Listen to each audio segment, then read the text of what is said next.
handling of the COVID situation as well. I'll have to go to a few guests, and on our screen we have a lot of new guests coming in. We have Mr. Vijay Agarwal of Rupa. We have Niranjanhiranandani joining us. Good morning, Niranjan. Good to see you.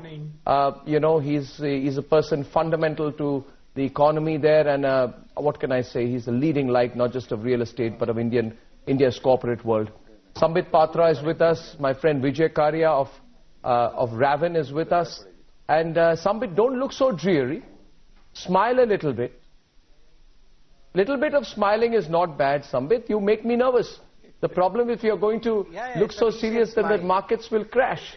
Niranjan, don't you think Sambit should be a little more cheerful as the ruling party spokesperson on budget day? Look at Niranjan. He's come straight from the gym, I can tell you. He's come straight from the gym this morning. That's how fit as a fiddle he looks. Niranjan, what are your expectations this budget morning? We are 1 hour away. Arnab, I think we are expecting a great budget. She herself has announced that it's going to be an extraordinary one.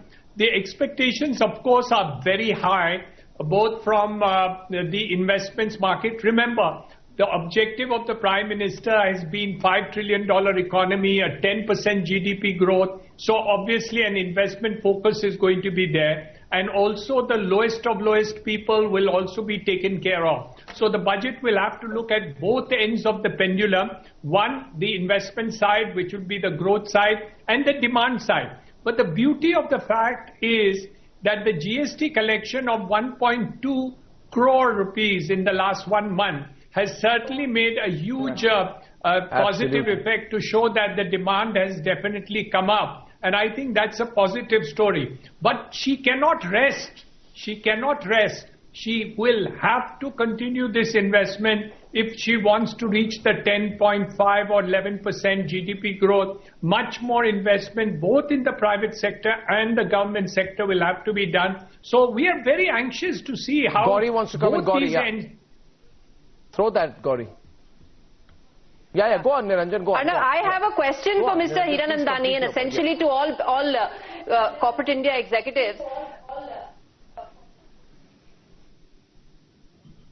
Which is that there is so much of expectation of reforms, but let's not forget that the anti-farm law protests are also an anti-reform protest. So will that sort of limit the elbow room that the government may have in terms of executing big bang reforms, and will that really not be able to meet the expectations of corporate India or for that matter foreign investors? You can't expect everything to go as per your book.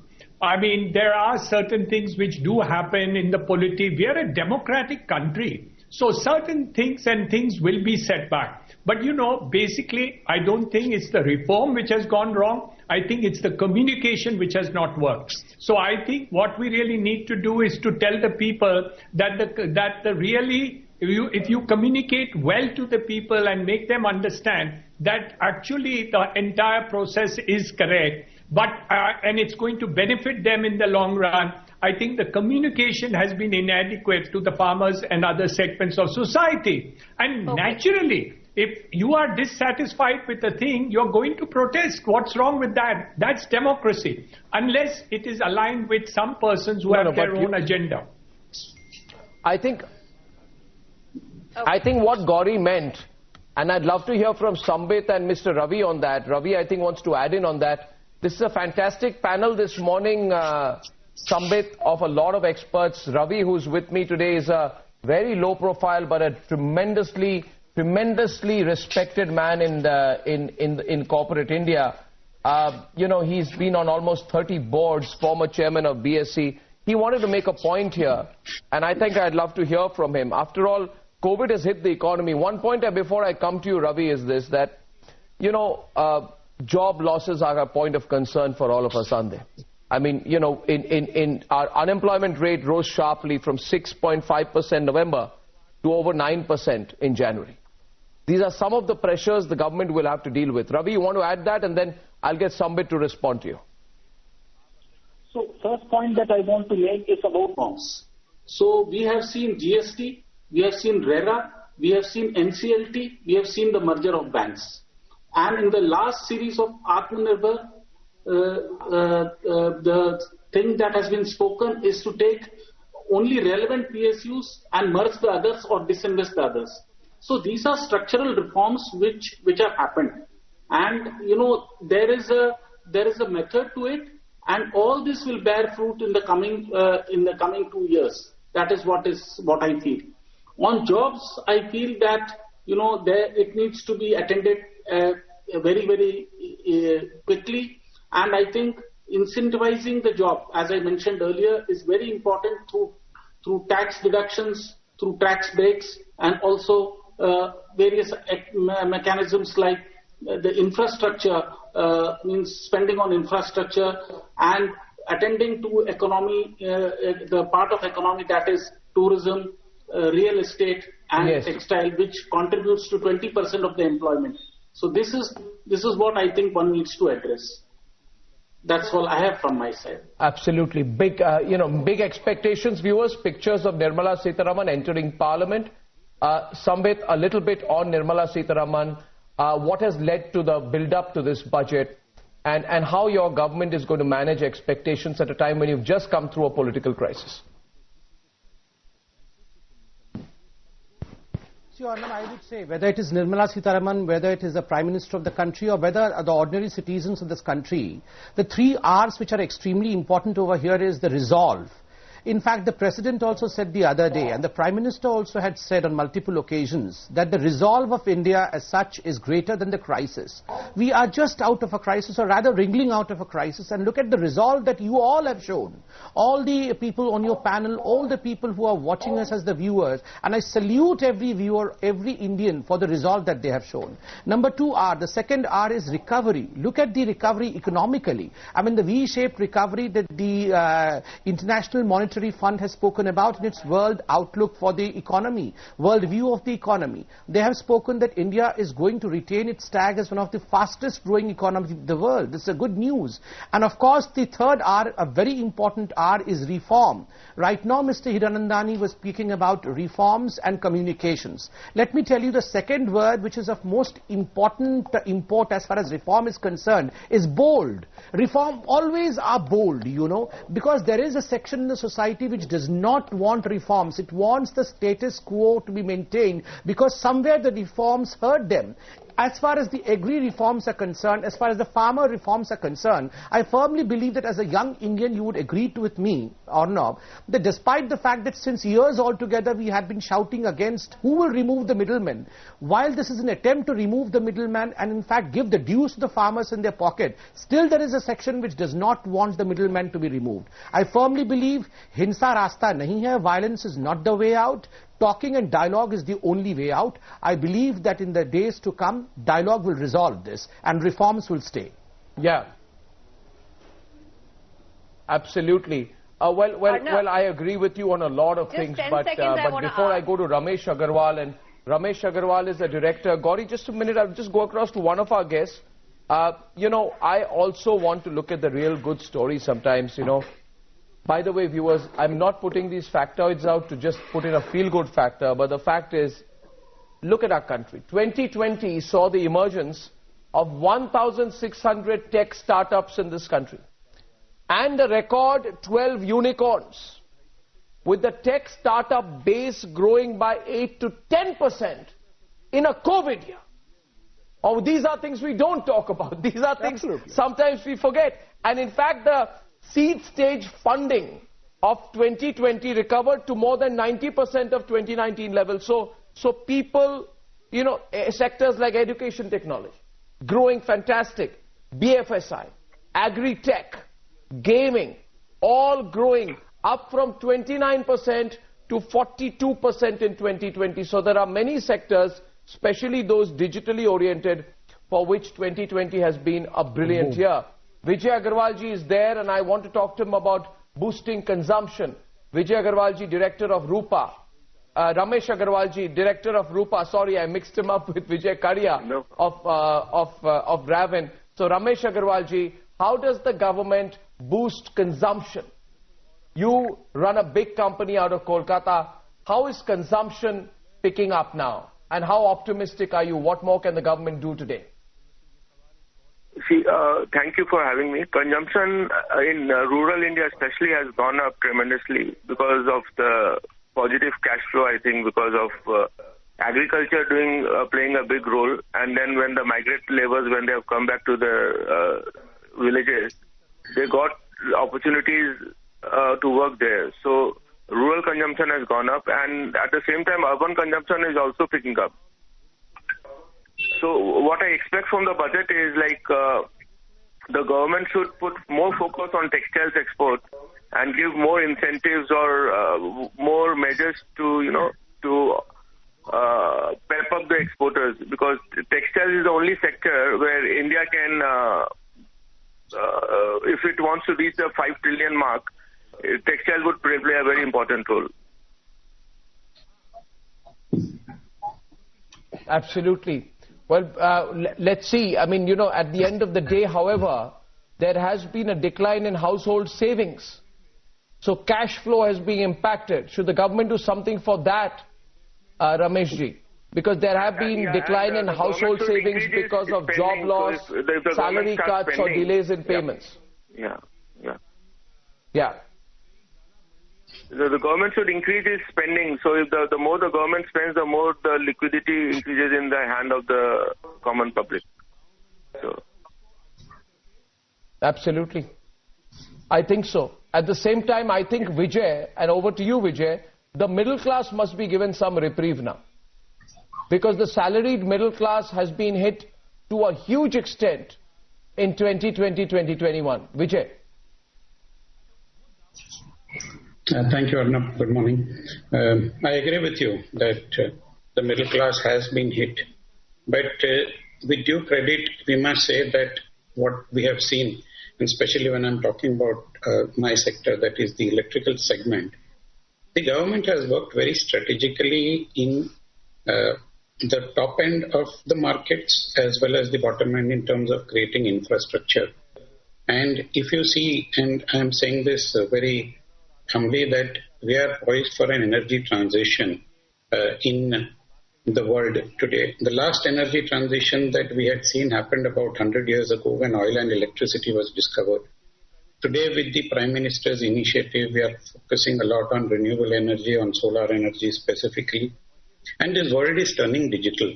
So what we are seeing is a lot of development in R&D, and this is where the middle class is coming in, that there are a lot of people being employed in the IT segment. And I say this again with some amount of authority, that the electrical segment is going to be the major thrust of the government. We are hearing that the budget is poised for an investment of about 3 lakh crores into the distribution segment, which is a major drain out into the finances of the state as well as central government.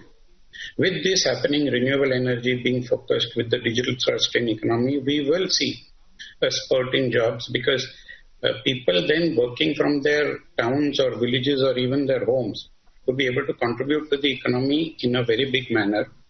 We are seeing that the farmers are being provided solar pumps, and the average number of solar pumps, of course excluding this COVID period, was more than 50,000 pumps a year.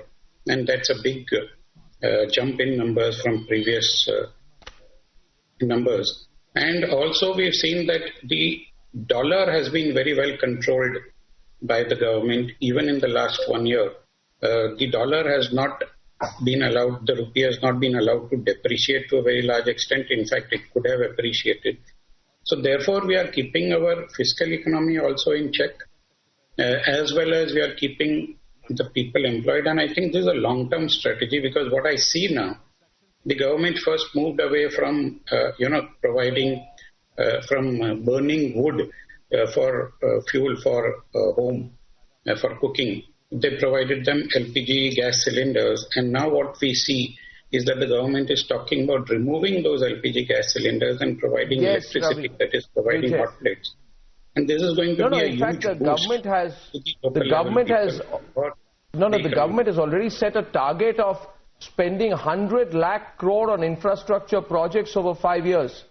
So there is an expectation among India Inc. on how the funds will be allotted. Okay, let's go at the historical perspective right now. Vijay and Rameshji, thanks so much. Let's go back to our resident historian, economic historian here, PK, who's been waiting for a lot. PK, give us a sense of history.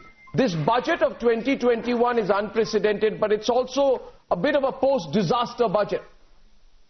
You know, it's a tough time budget. It's like I think the important it's a water.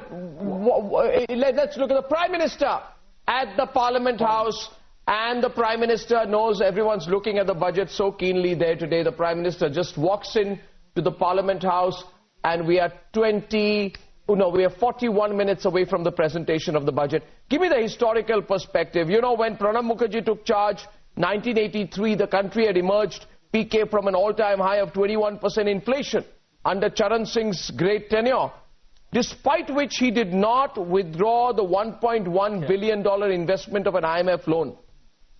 So we talk about fiscal deficit, fiscal discipline. No, I think it's Will that remain in focus? Let's also keep this in. How would you place this budget in the context of India's economic history? Yes, okay. You know, I think it's important to understand that most economic reforms in India have occurred at the behest of the IMF. You know, the IMF in 1980 made a loan of $5 billion to India. And then in 1991, there was a loan of $2.3 billion made to India.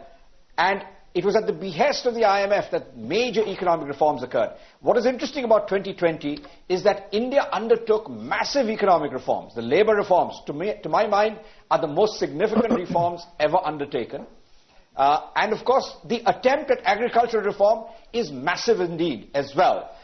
It is facing significant challenges, political challenges, but the reform initiative is really important. It has been demanded by agricultural economists for 30 years. So, now, go back in history. If you really look at history, during the years from 1947 to 1980, India's annual economic growth was only 3.7% annually on average. But the interesting thing is that the 9 budgets, the years during which Morarji Desai presented the budget, growth was 5%. And what was interesting about Morarji was that throughout his time, he adhered to fiscal responsibility. He ensured that fiscal conservatism was maintained throughout. And I think this government is adhering to that basic principle. Although we have had the worst pandemic in 100 years, 102 years, we are still seeing that this year, in the first half of the fiscal year, April to September, the total spending by the government declined 0.6% year on year. It began to pick up. Government spending my question is, PK, let me intervene. PK, let me intervene. Gauri wants to come in. Gauri wants to come in. MR is there, but I'm putting this in the context of our history. PK, sorry to intervene. My point is, PK, I want to tickle your mind out here. And the question I want to ask you, PK, is, MR, that when there is a crisis, you know, then we come up with innovations, with changes. You know, let me tell you, there was let's look at 1973, which was seen to be a black budget by Y.B. Chavan. We had the War of Liberation of Bangladesh. We had a drought. There was a massive deficit in relative terms at that point of time. And what did Y.B. Chavan do? Y.B. Chavan brought down the maximum marginal rate of tax by 20 percentage points. From 97.75% to 77%. He nationalized coal assets. Both were seen ways to increase government revenue in a big way. Are we going to look at something dramatic like that this time, PK? Are we going to do something dramatic today, PK, or not? Well, MR, you want to take that forward with PK? Some dramatic action. And I think the important area of dramatic action is going to be privatization. See, we Indians love a crisis of what was done in the 1970s. The 1970s. In fact, we are genetically tuned to react better to a crisis. Probably 1,000 years of history has taught us better to deal with crisis. Be that as it may, if you look at 1991, the best budget in the last 60 years came about in the most horrific of all time crises that we ever faced, civilizationally, nationally, and what have you. So my view is, this is also a good opportunity for Nirmala Sitharaman.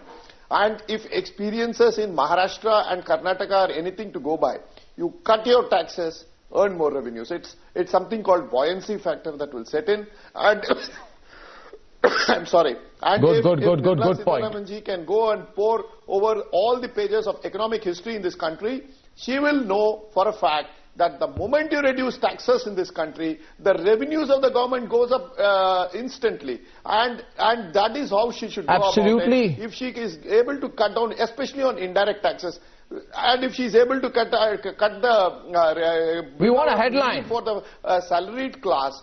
We want a big headline today, Gauri. We want a big headline from Sambit Patra's government, our government. We want a big headline. That's the point we're looking at. Gauri. Direct taxes. I would like we to want say, a big headline today. Give us a big takeaway. Come on. Something away from the tax. Yes, Gauri, what's the big headline going to be, Gauri? Both Professor Bose and Sambit talk about the word reform. 7.5 lakhs I heard both Professor Bose and Sambit use the word reform again and again, and bold reform. One of the biggest reform that India needs is land acquisition. No manufacturing can take place till you have large-scale land acquisition being facilitated. Please tell me that after these farm laws, can the government actually come up with land acquisition laws? Will you not have a Nandigram 2.0?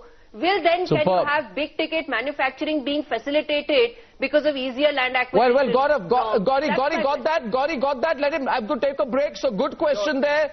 Throws away to Sambit. Sambit, has your political risk appetite good enough to do what Gauri is indicating? Come on. She's thrown the bait at you. So Gauri wants the other borders also to be open now. She wants me to give her a headline over here on land acquisition. And we already have the Tikri border, the Sambhu border and the other borders. Gauri wants no borders to be left. She wants all borders to be occupied and all of us in Delhi from the rest of the world. Niranjan smiling. I'll take a break in a minute. Yeah, 1 second. Niranjan smiling. Niranjan, has Sambit lost his risk appetite? No, I don't think so. I think Sambit is all there. The last couple of years, the positive news has been there. COVID has created a situation. I think if we convert this into an opportunity, I think it can happen. A reform budget today will strike well because it is the way. I don't think that there's going to be a setback. I don't see anybody cowed down by any situation. One setback doesn't make lose a war. Wow. This is a wartime situation. Battles may be lost, but not wars. So I think the war of India will be won. The battle may have been lost at one point of time. Doesn't matter. Let us keep winning battles again in the future. Why should one setback put you into such a morose situation? I mean, haven't we seen so many reforms take place, just mentioned over here? And I think all the other things, including what Gauri talked about, will happen. Because, Gauri, what has really happened is when the purpose and intention is clean. I would be happy to be proven wrong. I would be very happy to be proven wrong.